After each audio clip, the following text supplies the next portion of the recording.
Hi mga auntie. Ayan, bubuksan ko ang laki niya guys. Alam niyo kung magkano tubig ko is dapat is 295 yung lalagay kayo. Kaso nga nag-stick lang siya guys, $69. Tingnan mo magkagaan paganda to. Oh. Dapat ilalagay ko sa box ko, kaso nga lang. Nilagay ko nakapon yung box. Eh, hindi na antay titak na yung kanina. Oh, ang laki. Wow. Para sa karne guys to, minced pork. Ang galing. Ang laki, akala ko maliit lang siya. Ayan, hindi na ako magpapa-minced pork na nga. Ang ganda. Ang laki pala. Alam niyo, $69 lang to guys. Oh, diba? May sarili na akong pang minced pork. Ang malaki siya.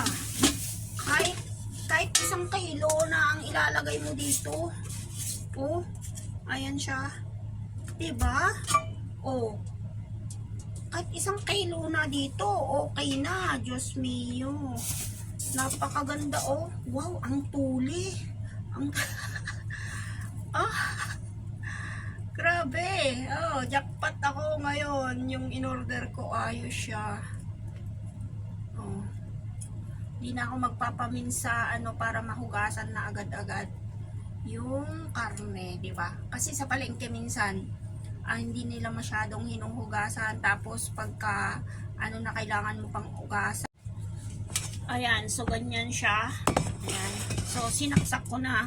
So ita-try natin i-on. Saan ba ang on-off niya dito? So, dito. Ayun.